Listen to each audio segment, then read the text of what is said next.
नमस्कार दोस्तों, जय हिंद, वंदे मातरम। मैं आपके साथ दोस्तों जायसवाल सर आपके अपने यूट्यूब चैनल शिक्षा जगत के चैनल राष्ट्र हित में चैनल स्वागत अभिनंदन करता हूं। दोस्तों बात करेंगे दोस्तों हिंदी शिक्षा शास्त्र पेडागोजी के महत्वपूर्ण 15 प्रश्न की बात करेंगे। सेट नंबर दोस्तों आपका 15 सेट है, 15वां ये आपका सेट है आपका। और आपको पता है हर एक सेट जो है आपके सिलेबस आपके एग्जाम पैटर्न पर सेलेक्टेड क्वेश्चन है, क्योंकि सिलेक्शन यहाँ पे सर्वोपरि है। बहुत ही कम समय बचा हुआ है दोस्तों सिलेक्शन के लिए, एग्जाम के लिए, तो तैयारी बेहतरीन कर लेना है। तो आइए शुरू करते हैं दोस्तों। और इसके पिछले सेट देखना चाहते हैं आपके सिलेबस आपके एग्जाम पैटर्न पर, और अब की बार वर्ग 3 पार का जो सेट चल रहा है दोस्तों, इस वीडियो को देखने के बाद आपको आई बटन पर लिंक मिलेगा, आप लोग देख सकते हैं। तो चलिए दोस्तों शुरू करते हैं। हर एक भाई बहन, हर एक शिक्षक बंधु का वेलकम, अभिनंदन दोस्तों। जिसका सपना है शिक्षक बनना, गुरुजी बनना, एक बार दिल से चैनल को सब्सक्राइब कर लेंगे। आइए देखते दोस्तों पहला प्रश्न, पावर्ड बाई शिक्षा ही प्रकाश है। भाषा का प्राथमिक रूप क्या है? कल हमने एक क्वेश्चन दिया था आपको लिए होमवर्क में, बहुत सारे दोस्तों का कमेंट आया था, उन लोगों को बहुत बहुत धन्यवाद दोस्तों। आप लोग इतना अच्छा कमेंट करते हैं, स्टडी कर रहे हैं, क्योंकि सिलेक्शन सर्वोपरि है और 15 में से 15 नंबर लाना है, तो इसी तरह आपको आंसर देना पड़ेगा। ठीक है दोस्तों, तो भाषा का प्राथमिक रूप क्या है? सांकेतिक होता है, व्याकरणिक होता है, लिखित होता है या मौखिक होता है? तो सभी लोग जानते हैं, मैं काफ़ी बार ठीक है इस पर गहन अध्ययन किया। बहुत सारे आपके ऑप्शन थे, कोई लिखित कहता है, कोई मौखिक कहता है, कोई सांकेतिक कहता है।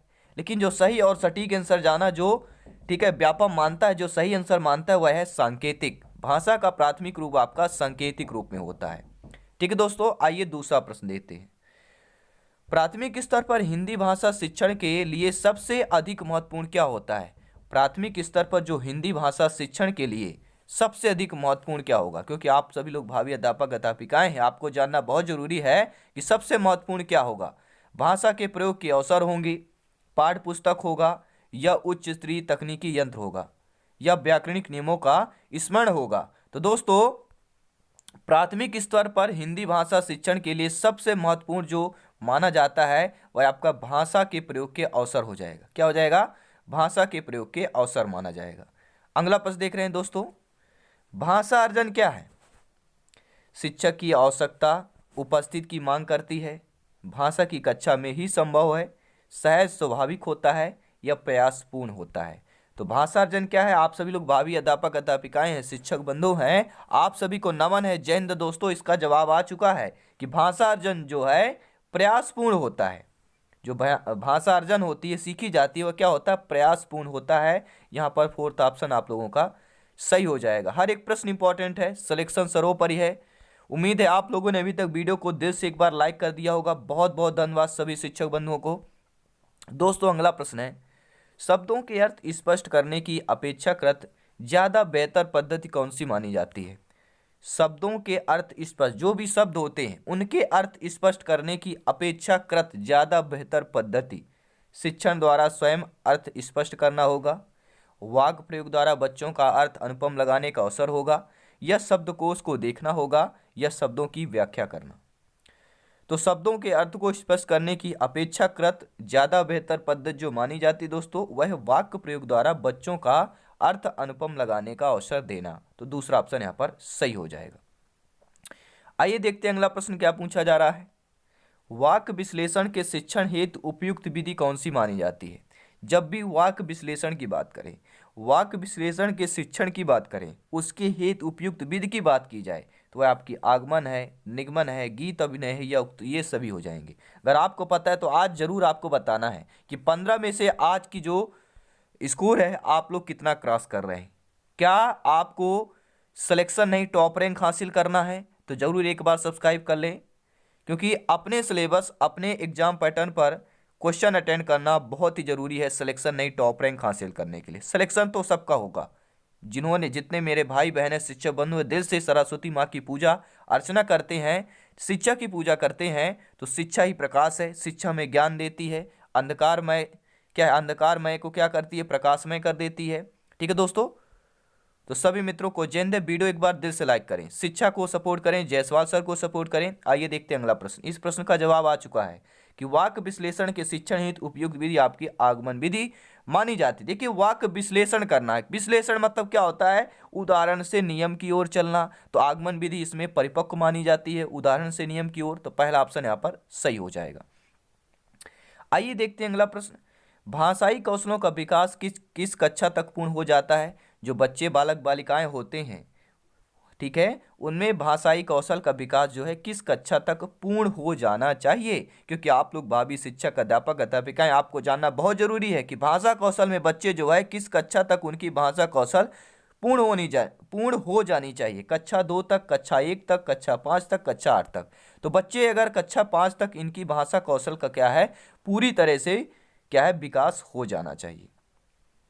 आइए देखते हैं अगला प्रश्न क्या पूछा जा रहा है। अगला प्रश्न दोस्तों स्क्रीन पर आ चुका है, और इस प्रश्न के आने के पहले आप लोगों का कमेंट भी नेक्स्ट क्वेश्चन का आ चुका है कि कौन सी विधि छोटे, कम बुद्धिमान और साधारण बालकों के लिए उपयोगी है? ऐसी विधि बताइए भैया, जो बच्चे होते हैं, बहुत छोटे बच्चे होते हैं, जिनकी बुद्धि बहुत कम होती है और साधारण बालक होते हैं, उनके लिए यूजफुल विधि बताना है, उपयोगी विधि बताना है। क्या वह व्याख्या विधि है, निगमन विधि है, आगमन विधि है, या आपकी खंड विधि होगी? तो दोस्तों, जो बच्चे छोटे हों, कम बुद्धिमान हो और साधारण बालक हैं, तो उनके लिए खंड विधि होगी। खंड बाई खंड उनको अध्ययन कराना, ठीक है। तो खंड विधि उनके लिए बहुत ही महत्वपूर्ण, यूजफुल साबित होगी, उपयोगी साबित होगी आपकी खंड विधि। आइए देखते हैं अगला प्रश्न क्या पूछा जा रहा है। प्रश्नावली विधि का नाम क्या है? दोस्तों, जो प्रश्नावली विधि है इसका नाम है, आगमन विधि के नाम से जाना जाता है, निगमन विधि से, अभ्यास विधि से, या कागज पेंसिल विधि से। तो प्रश्नावली जो विधि है दोस्तों, इस का जो है और नाम क्या है, दूसरा नाम क्या है, या इसको किस नाम से भी जाना जाता है? तो सभी लोग जानते हैं कागज पेंसिल विधि जो है आपकी प्रश्नावली विधि के नाम से जानी जाती है। राइट ऑप्शन आपका फोर्थ ऑप्शन यहाँ पर हो जाएगा। आइए देखते हैं अगला प्रश्न दोस्तों। प्राथमिक कक्षा के विद्यार्थियों को प्रदान करने हेतु क्या किया जाएगा? देखिए, जो प्राथमिक कक्षा के विद्यार्थियों को प्रदान करने हेतु खेलों का अत्यधिक शिक्षा प्रदान करना, ठीक है। यहाँ पे विद्यार्थियों क्या होगा, शिक्षा प्रदान हेतु, ठीक है। यहाँ पे मिसप्रिंट हुआ है, तो आप सभी लोग नोट कर लेंगे, शिक्षा प्रदान हेतु। तो प्राथमिक कक्षा के विद्यार्थियों को शिक्षा प्रदान करने हेतु खेलों का अत्यधिक प्रयोग होगा, मिश्रण सामग्रियों का, श्यामपट्ट बोर्ड का, या नवाचारों का। देखिए दोस्तों, प्राथमिक कक्षा के विद्यार्थियों को शिक्षा प्रदान करने हेतु जो किया गया है वह नवाचारों का प्रयोग। क्या हो जाएगा यहाँ पे, फोर्थ ऑप्शन सही हो जाएगा। आइए देखते हैं अगला प्रश्न दोस्तों। मुस्कुराकर किसी शब्द को स्पष्ट करना, ये बहुत इंपॉर्टेंट है। आप भावी अध्यापक, शिक्षक, शिक्षिका बन जा रहे हैं, हर एक भाई बहन के लिए इंपॉर्टेंट है, हर एक शिक्षक बंधु के लिए। जब आप अपने बच्चों को एक मुस्कुराहट द्वारा समझाते हैं, ठीक है, मुस्कुराकर किसी शब्द को स्पष्ट करना किस विधि में आता है? अर्थ विस्तार में, अभिनय विस्तार में, परिभाषा बनाकर, या व्याख्या विधि हो जाएगा? तो दोस्तों, मुस्कुराकर किसी शब्द को स्पष्ट करना किस विधि में आता है? तो यह अर्थ विस्तार विधि में आता है। यहाँ पर पहला ऑप्शन सही हो जाएगा। बहुत बहुत धन्यवाद सभी का सपोर्ट करने के लिए, जायसवाल सर को, शिक्षा को सपोर्ट करने के लिए। अगला प्रश्न आ चुका है। रसानुभूति की दृष्टि से सर्वाधिक उपयुक्त कविता कौन सी मानी जाती है? किसकी? रसानुभूति की दृष्टि से। भाव प्रधान कविता, तुकांत कविता होगी, अतुकांत कविता, या वर्णन प्रधान कविता? तो रसानुभूति की दृष्टि से सर्वाधिक जो उपयुक्त कविता मानी जाती है वह आपकी भाव प्रधान कविता मानी जाती है। यहाँ पे पहला ऑप्शन सही हो जाएगा। अगला प्रश्न है, साहित्यकार की कसौटी मानी जाती है व्याकरण, गद्य रचना, पद्य रचना, या लेखन कला? तो साहित्यकार की कसौटी कौन मानी जाती है भैया? जो गद्य रचना है, यह साहित्यकार की कसौटी मानी जाती है। यहाँ पे दूसरा ऑप्शन आप लोगों का सही हो जाएगा। आइए देखते हैं अगला प्रश्न आ चुका है। उम्मीद है आप लोगों ने एक बार दिल से लाइक कर दिया होगा वीडियो को। जी हाँ, प्रश्न आ चुका है। हिंदी शिक्षक में कौन सा गुण आवश्यक है? आप मान लीजिए भाषा के शिक्षक बनने जा रहे हैं, आप लोगों की नियुक्ति हो गई, शिक्षक बन गए, शिक्षिका बन गए, अध्यापिका बन गए, और भाषा की अध्यापिका बने, अध्यापक बने। तो आप में जो है कौन सा गुण आवश्यक होना चाहिए? एक भाषा शिक्षक, शिक्षिका के लिए कौन सा गुण आवश्यक होना चाहिए? अव्यक्ति का गुण, सहानुभूति का गुण, सहृदय का गुण, या उपर्युक्त सभी? तो अगर आप हिंदी भाषा के शिक्षक, शिक्षिका बन गए हैं, तो आप में जो गुण आवश्यक है वह अभिव्यक्ति का भी गुण आप में होना चाहिए, सहानुभूति का भी गुण आप में होना चाहिए, और सहृदय का भी गुण आप लोगों में होना चाहिए। यानी उपर्युक्त सभी ऑप्शन यहाँ पर सही हो जाएगा। आइए दोस्तों अगला प्रश्न देख रहे हैं। व्यक्ति के व्यक्तित्व का दर्शन कराती, जो व्यक्ति है, हम और आप जो व्यक्ति हैं, जो हमारा व्यक्तित्व है उसका दर्शन कराती है। रुचि दर्शन कराती है, मन कराती है, भाषा कराती है या प्रेरणा कराती है। तो हम बात कर रहे हैं भाषा, हिंदी पेडागॉजी, हिंदी शिक्षा शास्त्र का यह सेट देख रहे हैं। तो व्यक्ति के व्यक्तित्व का दर्शन कराती है कोई और नहीं, हमारी भाषा ही कराती है दोस्तों। तीसरा ऑप्शन यहाँ पर सही हो जाएगा। आइए देखते हैं अगला प्रश्न आ चुका है स्क्रीन पर। हर एक प्रश्न इंपॉर्टेंट है सिलेक्शन की वजह से। रिपोर्ताज नामक विद्या किस विद्या का अंग है? एक दोस्तों शायद आप नाम सुने होंगे या ना सुना होगा, तब बहुत ही जरूरी सिलेक्शन की वजह से। तो रिपोर्ताज नामक एक विद्या है, किस विद्या का अंग माना जाता है? पद्य विद्या, गद्य विद्या, कविता विद्या या उपर्युक्त में से कोई नहीं। तो रिपोर्ताज नामक एक विद्या है, किस विद्या का अंग माना जाता है? तो यह एक गद्य विद्या का अंग है। ठीक है, गद्य विद्या का एक अंग है, सभी लोग नोट कर लेंगे। बहुत ही रिपोर्ताज नाम आ जाए तो यह गद्य से संबंधित है। तो दूसरा ऑप्शन यहाँ पर सही हो जाएगा।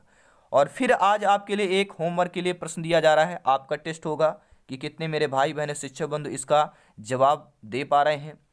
रेडियो की सीमाओं में कौन सा श्रव्य साधन दूर कर सकता है? जो रेडियो की सीमाएं होती हैं उनका कौन सा श्रव्य साधन दूर कर सकता है? ग्रामोफोन, लिंग्वाफोन, टेप रिकॉर्डर, उक्त में से कोई नहीं। कौन सा ऑप्शन यहाँ पे सही होगा नीचे आपको कमेंट बॉक्स में बताना है। और देखते हैं आज के 15 क्वेश्चन में से कौन अव्वल आता है। जो अव्वल आता है उनको नमन है, वह शिक्षक बंधु, शिक्षिका, अध्यापक, अध्यापिका को नमन है। जय हिंद दोस्तों। और मैं एक बात कहना चाहता हूँ, एक बार दिल से सभी लोग सब्सक्राइब कर लेंगे, लाइक कर लेंगे, शेयर कर लेंगे, शिक्षा को सपोर्ट कीजिए। और दोस्तों आप शिक्षक शिक्षिका बनने जा रहे हैं, मैं हमेशा कहता हूँ भैया कि पढ़ना और सीखना कभी बंद ना करें, पढ़ना और सीखना कभी बंद ना करें, क्योंकि दूसरों से ज़्यादा नॉलेज ही आपको सक्सेस बनाती है। ये बात नोट कर लीजिएगा। सभी मित्रों को जय हिंद, वंदे मातरम। दोस्तों सब्सक्राइब कर लेंगे शिक्षा के चैनल को, एक बार प्लेलिस्ट में जाके चेक कीजिए। हर एक क्लास, हर एक कंसेप्ट, हर एक वीडियो आपके सिलेबस एग्जाम पैटर्न पर है, जहां पर लिखा हुआ है सिलेक्शन सर्वोपरि है। बात करते हैं हमारी इच्छा राष्ट्रहित में शिक्षा की बात करते हैं। टेलीग्राम से जरूर जुड़ जाएं दोस्तों, सर्च करें जायसवाल कोचिंग सेंटर, आपको आइकन में ये मिलेगा। ठीक है, वहाँ पे सारी पीडीएफ फाइल जितनी भी क्लासेज हो चुकी है अपलोड कर दी गई है, वहाँ से डाउनलोड कर सकते हैं। ठीक है, आगे आने वाली जो क्लासेज उनकी पीडीएफ फाइल भी आपको मिलेगी, क्योंकि यह शिक्षा को बेचा नहीं जाता। राष्ट्रहित में शिक्षा की बात करते हैं, वनली वन जायसवाल सर आपको। तो सभी मित्रों को जय हिंद, धन्यवाद दोस्तों। हमेशा हंसते रहिए, मुस्कुराते रहिए, आसपास साफ सफाई बनाए रखें, एक पेड़ अवश्य लगाएं। पावर्ड बाय शिक्षा ही प्रकाश है। धन्यवाद सभी का।